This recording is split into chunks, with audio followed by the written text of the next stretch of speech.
자, 이번 코너는 진단 코너입니다. 사실 오늘은 뭐 이말올이라는 저희 그 코너도 있는데 이것을 말아 올려 낙폭 과대주, 단기 낙폭이 너무 심하다. 이런 주식들을 찾아서 오히려 반전의 기회를 노릴 수 있는 그런 코너도 있는데 그것보다는 개인 투자자분들이 조금 관심이 많고 보유 지분이 최근에 올라온 기업들 역시나 오늘도 낙폭이 좀 있을 수 있어요. 그래서 요 진단하는 코너를 좀 잘 들어보시기 바라겠습니다. 하이투자증권 강북 WM센터 이화진 과장 나와 있습니다. 어서 오십시오. 네, 안녕하세요. 네, 자 가칭 주주총회 총회를 열어봅시다. 네. 어떤 기업을 먼저 봐야 될까요? 콘텐츠리 중앙. 컨텐츠리 중앙. 네, 먼저 말하겠습니다. 여기도 뭐죠? 그 수리남. 수리남하고 연관성이 있죠. 네. 그리고 메가박스. 사실 뭐 실적은 계속 안 좋았었죠. 코로나로 인해서 2년간 워낙 실적이 적자 상황이었고 1분기까지도 계속 적자였던 상황인데 이제 2분기에 이제 범죄도시 2가 이제 흥행에 성공을 하게 되면서 네. 극장가도 살아났고 이제 또 이거를 배급사였던 이제 콘텐츠 중앙으로서는 이제 배급사와 이제 제작사 사이는 이제 5대5로 나누다 보니까 이제 이거를 다 같이 먹는 상황이었고 전반적으로 1분기 때부터 일단 영화관 극장도 살아났습니다. 그만큼 네. 팝콘이나 이 관련된 그런 물가도 상승했다는 측면도 같이 덩달아 상승을 하게 되면서 파급된 산업. 네, 그렇죠. 네. 그러면서 2분기 때부터 극장가가 살아나기 시작을 했고 이제는 방송가 쪽에 대한 흐름 자체가 조금 긍정적으로 좀 봐야 될 것 같은데 물론 이제 그동안 작년 같은 경우는 우리가 글로벌 OTT 업체가 나오게 되면서 대부분의 제작사들이 급등하는 모습을 보였으나 실제로 수익 구조를 알게 되면서 그동안 주가가 많이 빠졌던 건 사실이었습니다. 그렇다면은 방송가 쪽은 다시 어떻게 살아날 수 있을까라는 고민을 했을 때 최근에 OTT 업체를 보시게 되면은 저도 이제 OTT를 한 4개 정도를 가입을 하고 있는 상태인데 네. 거의 다 보시네요. 네. 그래서 넷플릭스 탭적으로 넷플릭스, 웨이브, TV, 웨이브 TV 그리고 TV. 이제 디즈니 플러스까지 이제 보고 있는데 그럼 한 달에 얼마 정도 나가요?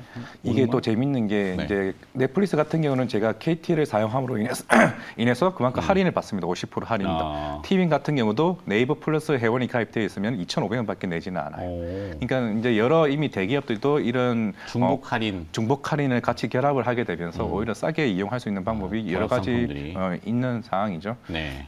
이제 요즘의 흐름을 보시게 되면 이제 예전 같은 경우는 만약에 JTBC에서 방영하는 프로그램이 여기서 메인 프로그램 판권이 나오게 되면은 그러면 OTT 업체에 판권을 팔게 됩니다. 네. 근데 요즘 들어서 이제 OTT 업체도 워낙 이제 계속 나오고 있으니까 심지어 KT도 나오고 하니까 그만큼 콘텐츠를 계속 확보하는 상황이 계속 나오고 시급한 거죠. 그러다 보니까 최근에 빅마우스 같은 경우, A스토리의 빅마우스 같은 경우도 웨이브에도 나오고 디즈니 플러스 2개를 빅마우스가 A스토리 거예요? A스토리와 스튜디오 드래곤이 이제 같이 제작을 했는데 이게 봤더니 웨이브에도 나오고 디즈니 플러스에도 합니다. 네. 그렇게 되면 제작비의 판권은 20% 수익을 차지하는 거죠. 이제 예전에는 우리가 만약에 TVN에서 했으면은 넷플릭스만 나왔다고 하면은 지금 같은 경우는 빅마우스뿐만 아니라 이제 아다마스 같은 이제 지성이 주연으로 하고 있는 그 프로그램도 이제 여러 군데에서 지금 OTT가 동시에 나오는 거죠.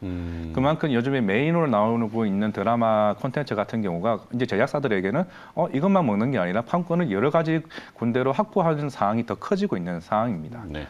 카지노? 네, 카지노. 강윤성 감독? 손석구 주연과 최민식 이제 주연의 카지노가 이제 디즈니 플러스에서 범죄도시 원한 강윤성 감독이 저거 했을 거예요. 네. 그거랑 어릴 때 친구입니다. 아 진짜요? 최능섭이는 안 들어오던데 카지노 할 수 있는데. 저것도 좀 기대작으로 볼 수가 있고. 그러니까 뭐 계속 알리더라고요. 네. 그리고 재벌집 막내 아들. 콘텐츠 중앙하고 관계가 있군요. 네, 콘텐츠 중앙입니다.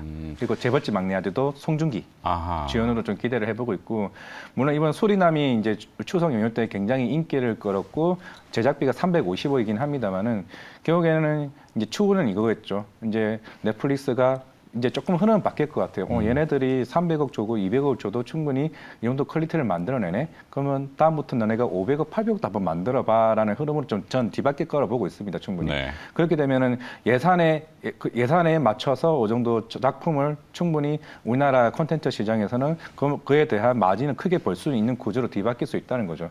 결국 콘텐츠 중앙 같은 경우는 올해 영업이익이 흑자가 낼 수 있느냐 없느냐 차이가 제가 볼 때 주가가 더 빨리 움직일 수 있는 부분인데 물론 내년은 충분히 흑자로 뒤바뀔 수 있는 상황이고 이게 3분기 때부터 본격적으로 이제 영업이익이 흑자가 나오기 시작을 했습니다. 네. 물론 이제 4분기는 대략 200억 이상이 나와야 이제 흑자가 될 것 같기는 합니다만은 결국 4분기냐 내년 1분기냐라는 차이인데 결국 지금 흐름 자체는 제가 봤을 때는 나쁘진 않은 것 같습니다. 네. 그만큼 이제 OTT 업체는 계속 나오고 있고 그만큼 통신사 IP 업체들도 이제 OTT로 나오고 있는 상황인 만큼 제작사들 입장에서는 충분히 가격 메리트가 앞으로 좋아질 수는 있다라고 하면은 콘텐츠 중앙도 조금 지켜봐도 괜찮지 않을까 생각하고 있습니다. 그렇죠.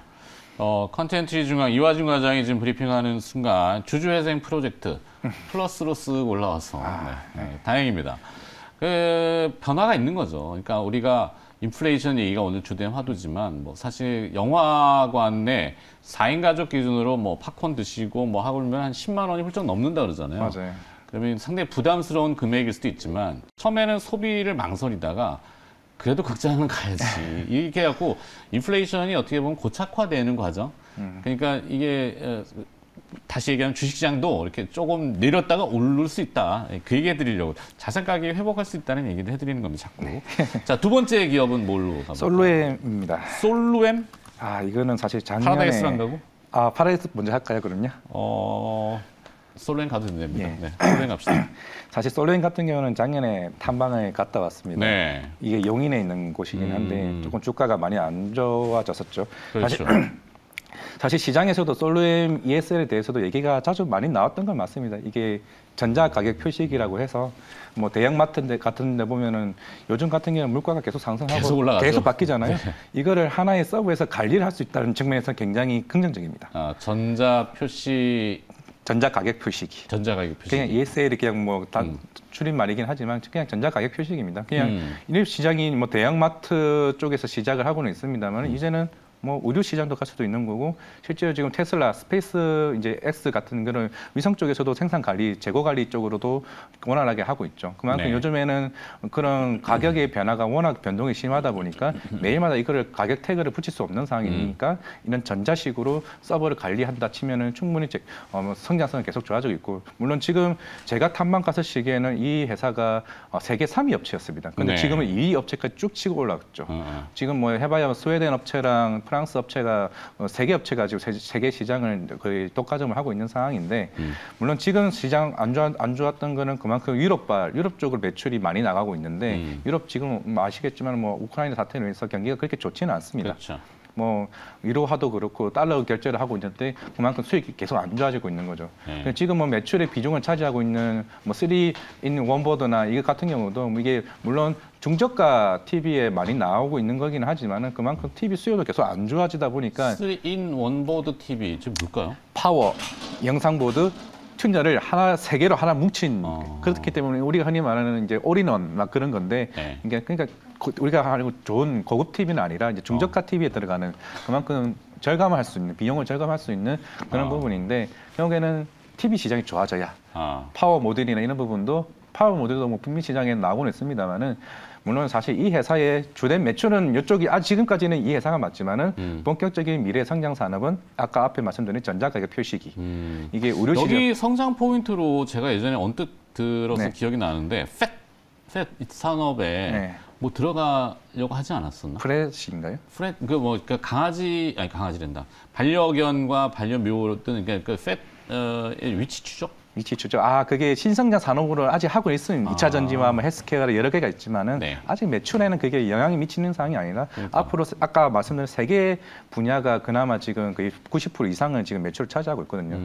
물론 1년 전에 갔을 때는 ESL이 앞으로 우리가 크게 성장할 수 있는 이제 우리 주요 메인 사업이고 네. 그리고 물론 아까 말씀드린 부분도 조금씩 성장하고 있는 사업이긴 하지만은 본격적인 산업은 ESL을 좀 봐야 되지 않나라고 생각합니다. 그 강아지 자꾸 강아지 저희 집에 이제 강아지가 네. 두 분이 계시지만 두 마리 있거든요.